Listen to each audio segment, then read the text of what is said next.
दोस्तों, गद्दी के सेवादार चैनल पर आपका हार्दिक स्वागत है। आज मैं बात करता हूं एक ऐसे विषय पर जो कि पूजा पाठ करने वाले हर व्यक्ति को समझना चाहिए। उनको समझना चाहिए कि प्रेत क्या है और पितृ क्या है। प्रेत का क्या गुण अवगुण है और पितृ का क्या गुण अवगुण है। प्रेत का आराध्य कौन है, प्रेत को किसकी पूजा करने से ताकत मिलती है और पितृ को किसकी साधना पूजा पाठ से बल मिलता है। प्रेत हमारे घर में क्या क्या करता है और पितृ हमारे घर में क्या कुछ कर सकता है, तथा पितृ व प्रेत के अलावा ये पितृ देवता कौन है जिनकी कि हम पितृपक्ष अर्थात कनागत में 16 दिन लगातार अपने घर मीठे मीठे पकवान बनाकर भोजन कराने का इंतजार करते हैं। दोस्तों, आज यह वीडियो यदि आप पूरा सुन लेते हो तो मेरा दावा है आप खुद अपने घर को प्रेत दोष, पितृबाधा व हर प्रकार के तंत्र बंधन से मुक्त कर लो।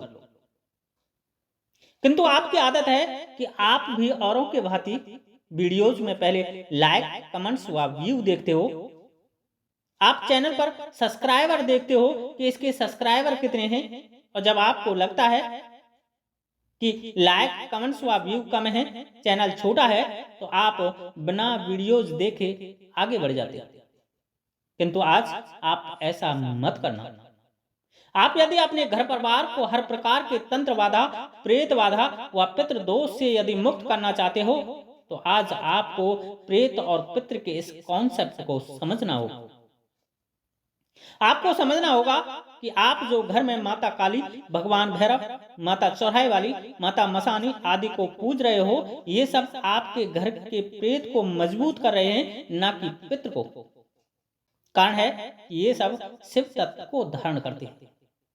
शिव तत्व अर्थात अग्नि तत्व, तमस का तत्व, क्रोधी तत्व और तामसिक जितने भी देवी देवता हैं वो सब शिव शक्ति से ही चलायमान होते हैं। सब क्रोध, तमस व विनाश के सूचक हैं। दोस्तों, हर शक्ति देवी देवता के अंदर गुण अवगुण दोनों ही होते हैं, किंतु हम ध्यान नहीं देते। उदाहरण के लिए मैं आपको भगवान शिव के गुण अवगुण से समझाने का प्रयत्न करूंगा। भगवान शिव सब कुछ अपने भक्तों को देने वाले हैं, अर्थात वो अवरदानी कहलाते हैं। यह उनका गुण है, किंतु अपने पास कुछ नहीं रखते। अर्थात खुद सन्यासी हैं, बाबा जी हैं, मोह माया से परे हैं, अविनाशी हैं, ऐश्वर्य से परे हैं, खुद खाना भी दूसरों से मांग कर खाने वाले हैं। बर्तन के नाम पर उनके पास सिर्फ कपाल व कमंडल है, वस्त्रों के नाम पर सिर्फ वो तन पर याग चर्म धारण करते हैं। उनका खुद का कोई महल व राजभवन नहीं है, वो तो पहाड़ों व मरघट में निवास करने वाले हैं। उनके चारों तरफ भूत, प्रेत, जिन्न, मसान, अघोरियों की सेनाएं होती हैं। वो इन सबके राजा होते हैं। और जब आप राजा को याद कर रहे हो, उनको लगातार भज रहे हो, उनका मंत्र जाप करके अपने घर में आने के लिए कह रहे हो, या उनके ही जैसे तत्व के जुड़े हुए देवी देवताओं की आप आराधना कर रहे हो, तो सबसे पहले तो आपके घर में उनके प्रेत ही आए। क्योंकि राजा के आगे सैनिक चलते हैं, पीछे सैनिक चलते हैं, और आकर अपने जैसे ही विचार वालों से मिलेंगे, अर्थात हमारे घर के प्रेतों से मिलेंगे, उनकी ऊर्जा को जागृति देंगे, क्योंकि समान विचार वालों में मित्रता हुआ करती है। दारू पीने वाला व्यक्ति दारू पीने वाले को पसंद करता है, ना कि भजन करने वाले को। उसके लिए दारू व दारूबाज दोनों भगवान और भक्त की तुलना में कम नहीं है। फिर आप खुद सोचो कि आप जो अपने घरों में तमाम तरह के तामसिक देवताओं को पूजने में लग रहे हो, वो तुम्हारे घर परिवार के परिवेश में क्या कुछ स्थिति करेंगे, क्या कुछ घटनाएं पैदा करेंगे। माना कि भगवान शिव अवरदानी हैं, पर लेते भी ब्याज लगाकर। अरे रावण को सोने की लंका उन्होंने दान दी, ये उनके दान का सर्वोत्तम उदाहरण है। किंतु आग भी तो खुद ही ने लगाई थी, हनुमान जी का रूप धारण करके। अब लंका के साथ साथ रावण का सब कुछ खत्म कर दिया था। फिर तुम्हारी समझ में ये क्यों नहीं आ रहा है कि जिन प्रेतों को तुम बलवान कर रहे हो, इन तामसिक देवताओं की आराधना करके अपने ही घर में, कल ये तुम्हारे घर में उत्पात मचाएंगे। क्योंकि प्रेत का स्वभाव है परेशान करना, ये उसका अवगुण है। और प्रेत का गुण है किसी की भी बारे में पुरानी से पुरानी सूचना दे देना, रहस्यमय बातों को बता देना। उदाहरण के लिए तुलसीदास जी को हनुमान जी का पता प्रेत ने ही बताया था। और जो ये तमाम लोग गद्दी दरबार पूजा पूछा का कार्य करते हैं ना, उन सबको ये प्रेत ही बताते हैं, ना कि भगवान। भगवान भोलेनाथ, माता काली व हनुमान जी इनको पूछा नहीं देते। भगवान भोलेनाथ, माता काली व हनुमान जी की पूजा तो वह भगत तांत्रिक व गद्दी दरबार चलाने वाला इसलिए कर रहा है जिससे कि ये प्रेत उसके यहाँ गुलाम के भांति काम करते रहे। क्योंकि यदि इन प्रेतों पर उनको नियंत्रण करना है, इन्हें गुलाम बना करके रखना है, तो इनसे ज्यादा ताकतवर शक्तियों को उनको पूजना पड़ता है। भगवान भोलेनाथ, माता काली, हनुमान जी, माता मसानी, माता चौराहे वाली को पूजना इन गद्दी दरबार चलाने वालों की मजबूरी है। अरे वो भगवान शिव की पूजा करेंगे तभी तो उस प्रेत पर अंकुश लगाएंगे, क्योंकि शिव प्रेतों के राजा हैं।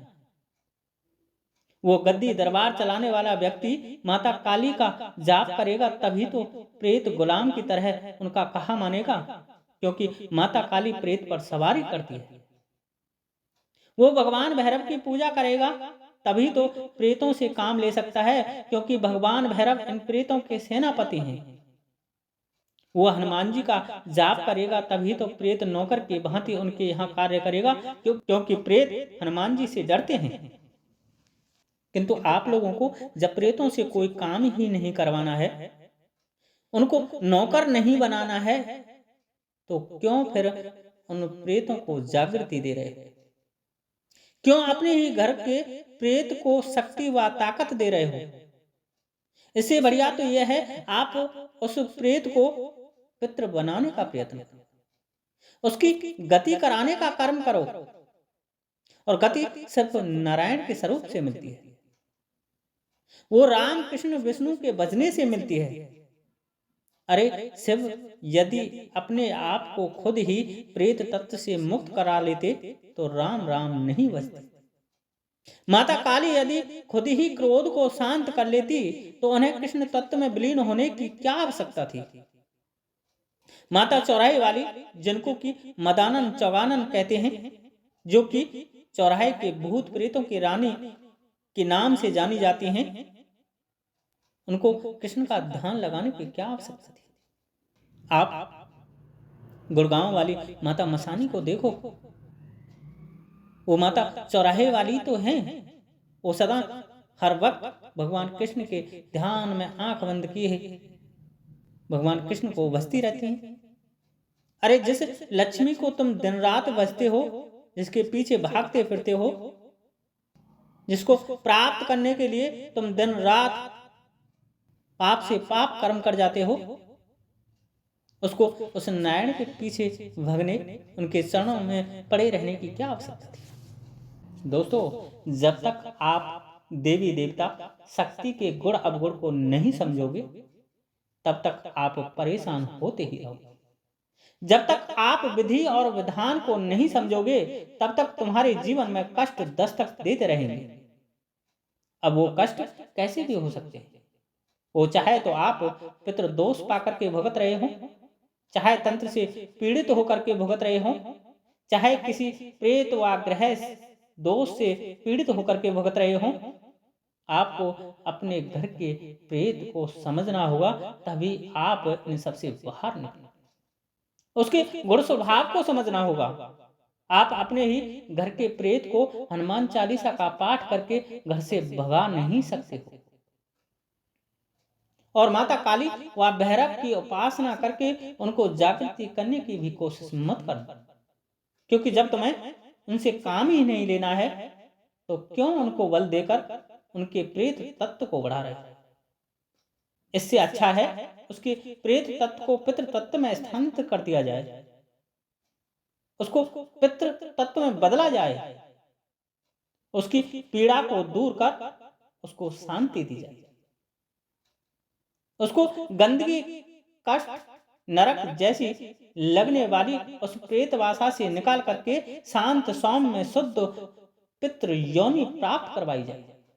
और ये सब तभी होगा जब आप अपनी पूजा पाठ पद्धति को बदलो, जब आप शिव के बजाय घर में परम आनंदित मंद मंद मुस्काने वाले अच्युतम केशवम माधवम कहलाने वाले उस कृष्ण को भजोगे, उनकी पूजा करोगे।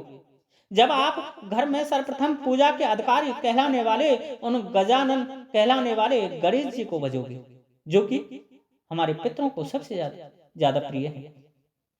जब आप उस क्षीर सागर में निवास करने वाले जगत के पालक लक्ष्मीपति को भजोगे, जब आप नाम की महिमा से पत्थर को तैराने वाले व अहिल्या को तरने वाले मेरे तुलसी के राम को भजोगे। वरना दोस्तों, जब तक आप घर में ना पूजने वाले देवताओं को पूजते रहोगे तब तक आप अपने घर को कभी सही नहीं रख सकते। अरे काली का वास जब मरघट में है तो घर घुसाने की क्या आवश्यकता है। महाकाल कहलाने वाले वो शिव जब पहाड़ व मरघटों को ही पसंद करते हैं तो फिर तुम क्यों जबरदस्ती अपने घर पर उनको आने के लिए बाध्य कर रहे हो। अरे जब माता चौराहे वाली को स्वयं भगवान कृष्ण ने चौराहे पर रहने का वरदान दे दिया तो तुम क्यों जबरदस्ती से उनको अपने घर में बैठा रहे। अरे हमारे घर के पितृ कुलदेवी कुल देवता जब घर के मेन दरवाजे पर रहते हैं तो क्यों हनुमान जी का जाप करके घर से उन्हें भगाने का प्रयत्न कर रहे। अरे भैया, स्पष्ट लिखा है हनुमान चालीसा में कि भूत प्रेत निकट नहीं आवे महावीर जब नाम सुनावे। फिर बताओ, तुम्हारे घर में मरे तुम्हारे ही पूर्वज जो कि आज प्रेत रूप में हैं, तो क्या वह उस हनुमान चालीसा के पाठ से नहीं भगेंगे। अब तुम किसी को उसके ही घर से जबरदस्ती भगा रहे हो तो वह बाद में आकर के तुम्हारी लंका नहीं लगाएगा। और ऐसी ही पूजा पाठ तुम्हारे घर का बेड़ा गर्क करती जा रही है और आप मुझ जैसे पाखंडियों पर फिर इलाज कराने भागे कर रहे हो। अब चूंकि मारने वाला घर का है इसलिए बेटा उसास भी नहीं लेने देगा, क्योंकि जब अपना ही विभीषण बन जाए तो वह खुद ही नहीं दूसरों से भी तुमको पिटवाता है। यही प्रेत का सबसे बड़ा अवगुण है।